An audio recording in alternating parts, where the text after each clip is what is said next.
Hello, welcome to AJ plus channel. Praise the Lord. So अभी हम सारी family आए हैं हवेली में एंजॉय करने। ये है अमृतसर की माना वाले के पास हवेली है और बहुत ही अच्छा यहाँ पे पंजाब का कल्चर शो हुआ है। अभी हम आपको दिखाते हैं। बहुत सारा क्राउड है, बहुत सारी गाड़ियाँ आपको देखो पार्किंग में लगी हुई हैं और सारी साइड से तो मुझे इतना क्राउड नज़र आ रहा है। तो मेरे पीछे बिल्कुल बैक साइड पे जो है वो हवेली आ रहा है आपको लोगों। सबसे पहले एंट्रेंस पे आप देखिए मेरे पीछे, ये देख सकते हैं ये खूबसूरत जो है बैलगाड़ी टांगा जिसे पंजाबी में बोलते हैं। पंजाबी कल्चर है ये, पंजाब के सभ्याचार से रिलेटेड है। और ये है परांदे, यहाँ पे परांदे का हैंग हुई है। और आप मेरे देख सकते हैं कि यहाँ पे बैलगाड़ी के नीचे वो देखिए इसको क्या बोलते हैं। आप भी हमें कमेंट करके बताएं कि इसको क्या बोलते हैं। वैसे मुझे तो पता है इसको क्या बोलते हैं, लेकिन आप हमें कमेंट में बताएं कि इसको पंजाबी में क्या बोलते हैं। हवेली में आए और कुछ खाए पिए ना, यहाँ पे सब कुछ अवेलेबल है। आप अपनी फैमिली के साथ आ रहे हो, फन है। यहाँ पे आप देख सकते हो कि ट्विस्टिंग फूड्स भी हैं, तो इसे भी आप ट्राई कर सकते हो। और इसके साथ साथ जो है शॉप्स देखिए पंजाबी जुत्ती वाली, तो मेरी तो फेवरेट है। मैं ऑलवेज कुछ ना कुछ पंजाबी जुत्ती जरूर बाई करती हूँ। और आप भी अगर हवेली में आते हैं तो जरूर शॉपिंग करें। आप देख सकते हैं कि सब कुछ शॉपिंग के लिए अवेलेबल है। अच्छे अच्छे से आप डिज़ाइन देख सकते हैं। तो आप देख सकते हो ये है बच्चों के लिए, 5 घंटे के लिए। मेरे पीछे आप देख सकते हो तो बहुत ही खूबसूरत हवेली बनी है, इतनी हरियाली है। आज तो सच में बताऊँ ना, मेरा दिल कर रहा है कि मैं पंजाबी में बोलूँ। तो आप बताएं कि मैं पंजाबी में आपको मेरी टोन अच्छी लग रही है, हिंदी में लगी। वैसे आज का ब्लॉग में चाहती सी कि मैं पंजाबी ची बनावा, क्योंकि हम पंजाब का सभ्याचार असी देख रहे हैं। और पंजाब का सभ्याचार देखो तुम, ये देखो आ देखो पाजी, ये साडे पंजाब का सभ्याचार, पंजाब का कल्चर, साडे पंजाब जवान गभरू देख सकते हो। पंजाब का भंगड़ा, पंजाब की गिद्धा, सब कुछ फेमस टॉप पे। ये जी साडी सोहनी पंजाबी मुटियार, देख सकते हो कितनी सोहनी लग रही है ना सोहनी। किसी भी कमेंटा के सामने दसी कितनी सोहनी लग रही है। सो हवेली घूमते घूमते ये देखिए मैं वहाँ पे ब्लॉग बना रही हूँ और सारा हवेली के बारे में बता रही हूँ। ये यहाँ पे बैठे हैं, एंजॉय कर रहे हैं, देखो देख सकते हो आप। हेलो, इन लोगों को ढूंढते ढूंढते हम थक चुके हैं और ये लोग यहाँ पर बैठे हुए हैं।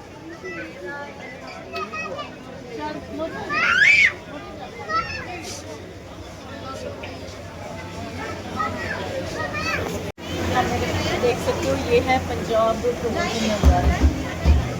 ये जो महाराजा रणजीत सिंह जी का भी टाइम सीगा ना, जो ਇਹੋ ਜਿਹੇ ਜਦੋਂ ਹੁਕਮ देते ਹੁੰਦੇ ਸੀਗੇ ਤੇ ਇਹੋ ਜਿਹੇ ਹੀ ਨਜ਼ਾਰੇ ਜਿਹੜੇ ਸੀਗੇ ਵੱਜਦੇ ਹੁੰਦੇ ਸੀ।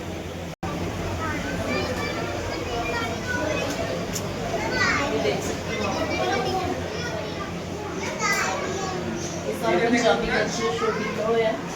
ਇਹ ਸਾਡੇ ਵੇਲੇ ਪੁੱਤਰ जमाने होर सारा पंजाबी कल्चर बलदा की 5 किलो का देसी मट्ठा।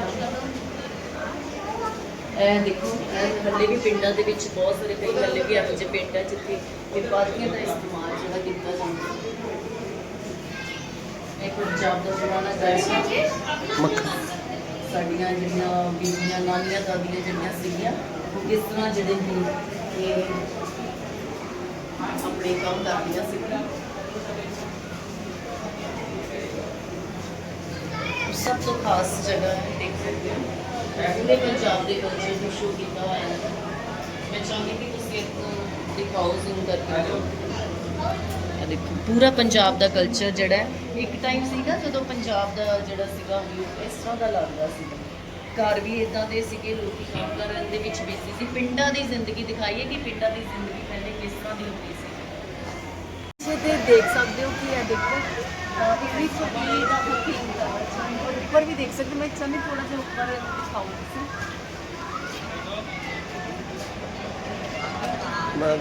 ये जेडे पुराने पंजाब के इस तरह के वैद खाने होंगे देख सकते हो। थोड़ा जल्दी इस तरह दियां जेडे वैद जेडे होंगे सीगे वैदखाने बने होंगे सीगे, किस तरह मरीज ते डॉक्टर देखे दिखाए हुए हैं। अब मैं आपको दिखाने लगी हूँ सबसे स्पेशल यहाँ का जो कॉर्नर है। ये है एस्टीम्ड गेस्ट ਜਿੰਨੇ ਵੀ ਜਿਹੜੀਆਂ ਸੈਲੀਬ੍ਰਿਟੀਜ਼ ਆਉਂਦੀਆਂ ਨੇ ਔਰ ਇਹਨਾਂ ਦਾ ਸਾਰਿਆਂ ਦਾ ਜਿਹੜਾ ਪਿਕਸ ਲੱਗੀਆਂ ਹੋਈਆਂ ਤੁਸੀਂ ਮੇਰੇ ਪਿੱਛੇ ਦੇਖ ਸਕਦੇ ਹੋ ਕਿ ਬਹੁਤ ਸਾਰੀ ਸੈਲੀਬ੍ਰਿਟੀਜ਼ ਜਿਹੜੀਆਂ ਨੇ ਕਪਿਲ ਸ਼ਰਮਾ, ਸੋਨੂ ਨਿਗਮ, ਬਹੁਤ ਸਾਰੇ ਕਪਿਲ ਦੇਵ, ਅਰਵਿੰਦ ਕੇਜਰੀਵਾਲ ਜੀ। ਸੋ ਇਹਨੂੰ ਤੁਸੀਂ ਕਵਰ ਕਰਕੇ ਦੱਸੋ ਕਿ ਤੁਸੀਂ ਇਹਨਾਂ ਵਿੱਚੋਂ ਕਿਹੜੀ ਕਿਹੜੀ ਸੈਲੀਬ੍ਰਿਟੀ ਨੂੰ ਮਿਲ ਚੁੱਕੇ ਹੋ ਤੇ ਦੱਸੋ ਸਾਨੂੰ ਕਮੈਂਟ ਕਰਕੇ। ਹੁਣ ਤੁਸੀਂ ਦੇਖ ਸਕਦੇ ਹੋ ਕਿ ਮੇਰੇ ਪਿੱਛੇ ਜਿਹੜਾ ਹੈ ਪੰਜਾਬ ਦਾ ਜਿਹੜਾ ਕਲਚਰ ਹੈ ਉਹਦੇ ਵਿੱਚ ਇੱਕ ਵੀ ਇੱਕ ਹਿੱਸਾ ਸੀਗਾ ਕਿ ਜਿਹੜੇ ਪੁਰਾਣੇ ਜ਼ਮਾਨੇ ਦੇ ਵਿੱਚ ਤਰਖਾਣ ਜਿਹੜੇ ਸੀਗੇ ਕਿਸ ਤਰ੍ਹਾਂ ਕੰਮ ਕਰਦੇ ਸੀਗੇ। ਔਰ ਇਹ ਦੇਖ ਸਕਦੇ ਹੋ ਤੁਸੀਂ, ਇਹਨੂੰ ਕਵਰ ਕਰੋ, ਇਹ ਦੇਖੋ ਇਸ ਤਰ੍ਹਾਂ ਦੇ ਡਿਜ਼ਾਈਨ ਜਿਹੜੇ ਸੀਗੇ ਬਣਾਏ ਜਾਂਦੇ ਸੀ ਸ਼ਾਹੀ ਘਰਾਣਿਆਂ ਦੇ ਵਿੱਚ। ਸ਼ਾਹੀ ਘਰਾਣਿਆਂ ਦੇ ਵਿੱਚ ਪੱਖਿਆਂ ਦਾ ਇਸਤੇਮਾਲ ਹੁੰਦਾ ਸੀਗਾ। ਦੇਖੋ ਇਸ ਤਰ੍ਹਾਂ ਝੂਲੇ ਜਾਂਦੇ ਸੀ। ਤੁਸੀਂ ਸਾਰਿਆਂ ਨੇ ਤੇ ਬਹੁਤ ਸਾਰੇ ਸੂਟ ਸਵਾਏ ਹੋਣੇ ਨਾ, ਬਹੁਤ ਬੁਟੀਕਸ ਦੇ ਉੱਤੇ ਤੁਸੀਂ ਜਾਣਦੇ ਹੋ ਤੇ ਸੂਟ ਸਵਾਉਂਦੇ, ਲੇਕਿਨ ਇਹ ਆ ਸਾਡੇ ਪੰਜਾਬ ਦੇ ਟੇਲਰ ਮਾਸਟਰ ਮਾਲਕ ਸਰਦੂਲ ਜੀ। ਇਹ ਇਸ ਟਾਈਮ ਦੇ ਉੱਤੇ ਪੰਜਾਬ ਦੇ ਸੱਭਿਆਚਾਰ ਨੂੰ ਵਿਖਾਇਆ ਕਿ ਕਿਸ ਤਰ੍ਹਾਂ ਜਿਹੜੀਆਂ ਹੱਥੀਂ ਕਢਾਈਆਂ ਕੀਤੀਆਂ ਜਾਂਦੀਆਂ ਸੀਗੀਆਂ ਤੇ ਕੱਪੜੇ ਜਿਹੜੇ ਸੀਗੇ ਸਿਓਏ ਜਾਂਦੇ ਸੀਗੇ, ਸੀਤੇ ਜਾਂਦੇ ਸੀਗੇ। ਸੋ ਮੈਂ ਤੇ ਵੈਸੇ ਆਪਣਾ ਮੋਬਾਈਲ ਆਪਣੇ ਗੱਡੀ ਦੇ ਵਿੱਚ ਹੀ ਛੱਡ ਆਈ ਹਾਂ ਕਿਉਂਕਿ ਮੈਨੂੰ ਪਤਾ ਸੀਗਾ ਕਿ ਹਵੇਲੀ ਦੇ ਵਿੱਚ ਮੈਂ ਜਾਣਾ ਤੇ ਮੈਂ ਉੱਥੇ ਡਾਕਖਾਨੇ ਨੂੰ ਵੀ ਜ਼ਰੂਰ ਵੇਖਣਾ ਹੈ। ਤੁਸੀਂ ਵੇਖ ਸਕਦੇ ਹੋ ਇਹ ਉਹੀ ਡਾਕਖਾਨਾ ਹੈ ਜਿਹੜੇ ਅੱਜ ਡਾਕਖਾਨੇ ਜਿਹੜੇ ਬੰਦ ਹੋ ਚੁੱਕੇ ਨੇ ਤੇ ਉਹਨਾਂ ਦੀ ਥਾਂ ਮੋਬਾਈਲਾਂ ਨੇ ਕਵਰ ਕਰ ਲਿੱਤੀ ਹੈ, ਲੈਪਟਾਪ ਨੇ, ਕੰਪਿਊਟਰ ਨੇ, ਈਮੇਲਸ ਨੇ। ਕਦੀ ਟਾਈਮ ਹੁੰਦਾ ਸੀਗਾ ਕਿ ਜਦੋਂ ਸੀਗੇ ਇੱਕ ਸਮਾਂ ਇਹੋ ਜਿਹਾ ਸੀਗਾ ਕਿ ਜਿਹੜਾ ਪੋਸਟਮੈਨ ਹੈ ਉਹ ਘਰ ਦੇ ਵਿੱਚ ਆ ਕੇ ਸਾਨੂੰ ਚਿੱਠੀਆਂ ਦਿੰਦਾ ਸੀਗਾ ਤੇ ਅਸੀਂ ਸੁਨੇਹੇ ਜਿਹੜੇ ਆਪਣੇ ਪਰਿਵਾਰਾਂ ਨੂੰ ਚਿੱਠੀਆਂ ਦੇ ਰਾਹੀਂ ਪਹੁੰਚਾਉਂਦੇ ਸੀ। लो अमन मैडम जो पंजाबी ਦੇ ਟੀਚਰ ਹੈ, ਇਹ ਤੁਹਾਡੀ ਪੰਜਾਬੀ ਦਾ ਸਕੂਲ ਵੀ ਆ ਗਿਆ ਵਾ, ਤੁਸੀਂ ਦੇਖ ਸਕਦੇ ਹੋ। ਨਹੀਂ ਅੱਜ ਤਾਂ ਅਸੀਂ ਹਮਣ ਆਏ, ਅੱਜ ਅਸੀਂ ਸਕੂਲ ਨਹੀਂ ਜਾਣਾ, ਲੇਕਿਨ ਚਲੋ ਐਨੀ ਵੀ ਆਪਾਂ ਹਵੇਲੀ ਆਏ ਹਾਂ ਤਾਂ ਸਕੂਲ ਨਾਲ ਦਿਖਾਈਏ ਹੋ ਨਹੀਂ ਸਕਦਾ। ਤੁਹਾਨੂੰ ਪੁਰਾਣੇ ਸਮੇਂ ਦੇ ਸਕੂਲ ਦੇ ਨਾਲ ਵੀ ਰੂਬਰੂ ਕਰਵਾਉਂਦੇ ਆ। ਤੁਸੀਂ ਦੇਖ ਸਕਦੇ ਹੋ ਜਮਾਤ ਪਹਿਲੀ ਮਤਲਬ ਫਸਟ ਕਲਾਸ। ਸੋ ਇਹ ਲੱਗੀ ਹੋਈ ਜੀ ਕਲਾਸ, ਇਹ ਆ ਪੁਰਾਣੇ ਸਮੇਂ ਦੇ ਬੱਚੇ ਪੰਜਾਬ ਦੇ ਜਿਹੜੇ ਪਹਿਲੇ ਅਧਿਆਪਕ ਪੜ੍ਹਾਉਂਦੇ ਸੀਗੇ। ਔਰ ਤੁਸੀਂ ਦੇਖ ਸਕਦੇ ਹੋ ਟੀਚਰ ਦੇ ਹੱਥ ਦੇ ਵਿੱਚ ਸਟਿੱਕ ਵੀ ਹੈ। ਬੱਚਿਆਂ ਨੂੰ ਜਿਹੜੀ ਆ ਕੁੱਟ ਵੀ ਪੈਂਦੀ ਸੀਗੀ ਔਰ ਬੱਚੇ ਮੁਰਗੇ ਵੀ ਪਾਉਂਦੇ ਸੀਗੇ, ਬੱਚਿਆਂ ਨੂੰ ਡਰ ਸੀਗਾ ਟੀਚਰਸ ਦਾ। ਲੇਕਿਨ ਅੱਜ ਜਿਹੜਾ ਟਾਈਮ ਹੈ ਉਹ ਚੇਂਜ ਹੋ ਚੁੱਕਿਆ ਹੈ, ਕਾਫੀ ਟਾਈਮ ਜਿਹੜਾ ਬਦਲ ਗਿਆ ਹੈ ਪੜ੍ਹਾਉਣ ਦਾ। ਲੋ ਜੀ ਇਹ ਤੋਰ ਕਲਾਸ ਲੱਗੀ। ਲੋ ਜੀ ਉਧਰ ਤੇ ਮਾਸਟਰ ਜੀ ਬੈਠੇ ਸੀ, ਇੱਧਰ ਸਾਡੇ ਮਾਸਟਰਨੀ ਜੀ ਵੀ ਬੈਠੇ ਹੋਏ ਨੇ, ਕਲਾਸ ਨੂੰ ਪੜ੍ਹਾਉਂਦੇ ਪਏ ਨੇ। ਤੁਸੀਂ ਦੇਖ ਸਕਦੇ ਹੋ। ਹੈਲੋ। ਸੋ ਇਹ ਸਾਰੇ ਬੱਚੇ ਦੇਖੋ ਪੜ੍ਹਦੇ ਪਏ ਨੇ। ਸੋ ਆਪਾਂ ਇੱਥੇ ਹਵੇਲੀ ਦੇ ਵਿੱਚ ਇੱਕ ਇਹ ਵੀ ਮੈਸੇਜ ਬੱਚਿਆਂ ਨੂੰ ਦਿੱਤਾ ਗਿਆ ਹੈ ਕਿ ਪੜ੍ਹਾਈ ਜਿਹੜੀ ਆ ਬਹੁਤ ਜ਼ਰੂਰੀ ਹੈ, ਪੜ੍ਹਨਾ ਜਿਹੜਾ ਬਹੁਤ ਜ਼ਰੂਰੀ ਹੈ, ਐਜੂਕੇਸ਼ਨ ਜਿਹੜੀ ਆ ਬਹੁਤ ਜ਼ਰੂਰੀ ਹੈ। ਸੋ ਬੱਚੋ ਪੜ੍ਹੋ ਲਿਖੋ ਤੇ ਬੱਚੇ ਵਿਦਵਾਨ ਬਣੋ। ਸੋ ਪੰਜਾਬ ਦੇ ਵਿੱਚ ਤੁਸੀਂ ਜਦੋਂ ਵੀ ਅੰਮ੍ਰਿਤਸਰ ਆਉਂਦੇ ਹੋ, ਅੰਮ੍ਰਿਤਸਰ ਦੇ ਵਿੱਚ ਹਵੇਲੀ ਆਉਂਦੇ ਹੋ, ਇਹ ਹੈ ਪੰਜਾਬ ਦੀ ਸ਼ਾਨ ਟਰੈਕਟਰ। ਖੇਤਾਂ ਦੇ ਵਿੱਚ ਜਿਹੜਾ ਅਕਸਰ ਇਹਨਾਂ ਦਾ ਇਸਤੇਮਾਲ ਜਿਹੜਾ ਕੀਤਾ ਜਾਂਦਾ ਔਰ ਪੰਜਾਬ ਦੀ ਸ਼ਾਨ ਹੈ। ਇਹ ਦੇਖ ਸਕਦੇ ਹੋ। सो बहुत सारे विजिटर्स आते हैं हवेली में घूमने और इस हिस्से को एंजॉय ना कर पाएंगे, अपने अपने अकॉर्डिंग यंकर अमृतसर विरोशा फिल्म देखते हैं। तो ਜਿਹੜਾ ਵੀ ਤੁਹਾਨੂੰ ਪਸੰਦ ਹੈ ਤੁਸੀਂ ਇਸ ਲੋਗੋ ਨੂੰ ਆਪਣੇ ਨਾਲ ਲੈ ਕੇ ਆਪਣੀ ਸੈਲਫੀ ਖਿੱਚ ਸਕਦੇ ਹੋ। ਇਹ ਹਿੱਸਾ ਹੈ ਆ ਤੁਸੀਂ ਮੇਰੇ ਅੱਗੇ ਦੇਖ ਸਕਦੇ ਹੋ, ਇਹ ਮੋਟਰ, ਠੀਕ ਹੈ। ਸੋ ਵੈਸੇ ਚੱਲਦੀ ਤੇ ਨਹੀਂ ਹੈ ਗੱਡੀ, ਬਟ ਇਹ ਦੱਸਿਆ ਹੈ ਕਿ ਕਿਸ ਤਰ੍ਹਾਂ ਪੁਰਾਣੇ ਸਮੇਂ ਦੇ ਵਿੱਚ ਮੋਟਰਾਂ ਜਿਹੜੀਆਂ ਗੱਡੀਆਂ ਦੇ ਵਿੱਚ ਕੰਮ ਕਰਦੀਆਂ ਸੀਗੀਆਂ। ਤੁਸੀਂ ਪੰਜਾਬ ਦੇ ਵਿੱਚ ਪਿੰਡਾਂ ਦੇ ਜਿਹੜੀਆਂ ਪਹਿਲੀਆਂ ਰਸੋਈਆਂ ਹੁੰਦੀਆਂ ਸੀਗੀਆਂ ਇਸ ਤਰ੍ਹਾਂ ਦੀਆਂ ਹੁੰਦੀਆਂ ਸੀਗੀਆਂ। ਹੁਣ ਤੇ ਬਹੁਤ ਸਮਾਂ ਬਦਲ ਗਿਆ। ਪਹਿਲੇ ਸਮੇਂ ਦੇ ਵਿੱਚ ਇਸ ਤਰ੍ਹਾਂ ਹੀ ਚੁੱਲ੍ਹੇ ਹੁੰਦੇ ਸੀਗੇ ਔਰ ਭਾਂਡੇ ਜਿਹੜੇ ਇਸ ਤਰ੍ਹਾਂ ਬਰਤਨ ਰੱਖੇ ਜਾਂਦੇ ਸੀਗੇ। ਔਰ ਸਭ ਤੋਂ ਜਿਹੜਾ ਖਾਸ ਇਹਦੀ ਹੈਗੀ ਹੈ ਕਿ ਇਹਨਾਂ ਦਾ ਤੁਸੀਂ ਡਿਜ਼ਾਈਨ ਦੇਖ ਸਕਦੇ ਹੋ। ਡਿਜ਼ਾਈਨ ਹੁੰਦਾ ਸੀਗਾ ਕਿ ਜਿਹੜੀਆਂ ਪਿੰਡਾਂ ਦੀਆਂ ਜਿਹੜੀਆਂ ਕਿਚਨਸ ਹੁੰਦੀਆਂ ਸੀਗੀਆਂ ਨਾ ਪਿੰਡਾਂ ਦੇ ਵਿੱਚ, ਉਹਨਾਂ ਦੇ ਵਿੱਚ ਆ ਬਾਉਂਡਰੀ ਜਿਹੜੀ ਹੈ ਇਹੋ ਜਿਹੇ ਡਿਜ਼ਾਈਨ ਪਾਏ ਜਾਂਦੇ ਸੀਗੇ। ਦੇਖ ਸਕਦੇ ਹੋ। ਸੋ ਕਿੱਦਾਂ ਦੀ ਲੱਗੀ ਤੁਹਾਨੂੰ ਇਹ ਪੰਜਾਬ ਦਾ ਕਲਚਰ, ਪੰਜਾਬ ਦੀ ਰਸੋਈ? चलो अमृतसर में वैसे तो इस टाइम पे बहुत ज़्यादा गर्मी है, लेकिन हम हवेली आए हैं तो ये देखिए इतने बड़े बड़े फैन और फैन के अंदर से जो निकल रही है ना, जो बारिश निकल रही है, मैं कहती हूँ सब कुछ खत्म है इसके आगे, इस फैन के आगे। नहीं करता बस इसके आगे खड़े रहे। बड़े बड़े एसी भी फेल, और बड़े बड़े एसी भी इसके आगे फेल है। और आप देख सकते हो कि यहाँ पे बहुत सारा क्राउड है, शॉप्स हैं, फ्रेश जूस अवेलेबल है, शेक्स, कैफे, कॉफी, सब कुछ यहाँ पे अवेलेबल है। कन्फेक्शनरी भी है। पंजाब के कल्चर को enjoy करते हैं यहाँ पे हवेली में आके।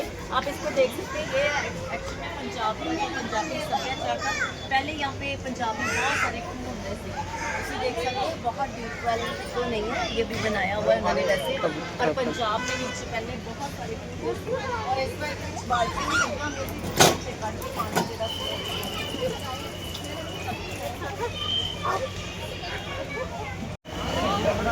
सो हवेली में आए हैं और इंजॉय कर रहे हैं, और सब तो इंपॉर्टेंट जो सब तो खास मैंने जो चीज़ लग रही है सारे पंजाब का फोक कल्चर तुसी देख सकते हो। पंजाब का folk culture है वो साडे जो वीर भाजी बैठे हुए हैं और एंटरटेनमेंट भी कर रहे हैं और नाल अपने पंजाबी सभ्याचार भी दस रहे हैं।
मनोरंजन भी कर रहे हैं, बच्चे भी कुछ इंजॉय कर रहे हैं।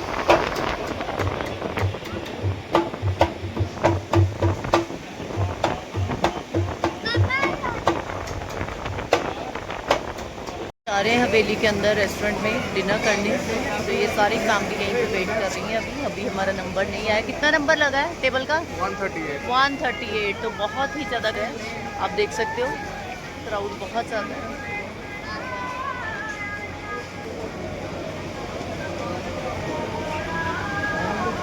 ये 2 बॉडीगार्ड, यस ये हमारा पुराना व्लॉग है। चल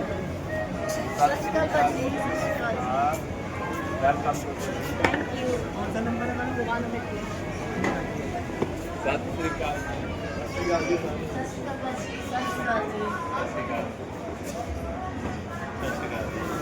सो ये है अंदर का व्यू, आप देख सकते हो। What a welcome.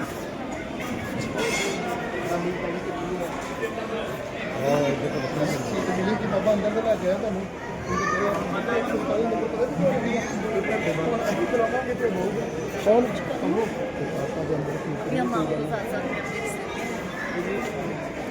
चल मेरी बना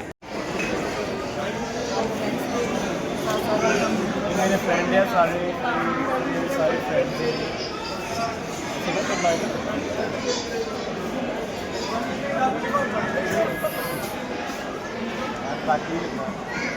ऐसा के पास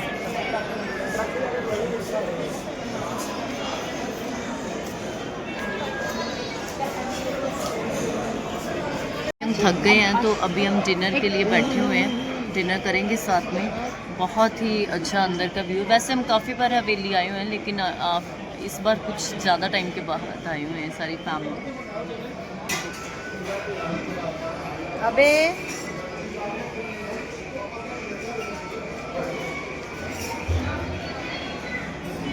और ये है, आप देख सकते हो, ये है हवेली का मेन्यू। अगर आपने भी कभी आना हो हवेली, जलंधर, मुरथल, अमृतसर और लुधियाना, हम अमृतसर वाली जो है वो हवेली में बैठे हुए हैं, माना वाली। और ये सारा का सारा मेन्यू है, आप चेक कर सकते हो।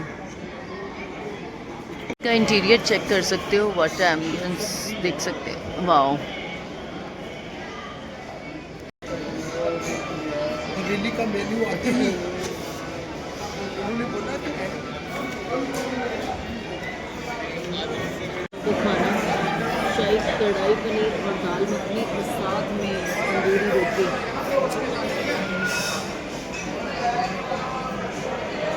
कर लिया हमने हवेली में, बहुत ही अच्छा आज का हमारा बहुत अच्छा रहा हवेली का व्यू। तो अगर आपको हमारा ये हवेली वाला व्यू अच्छा लगा तो आप इसे ज़्यादा से ज़्यादा लाइक करें, सब्सक्राइब करें। सब्सक्राइब करें। यस और एरियल भी करो कैमरा एरियल भी करो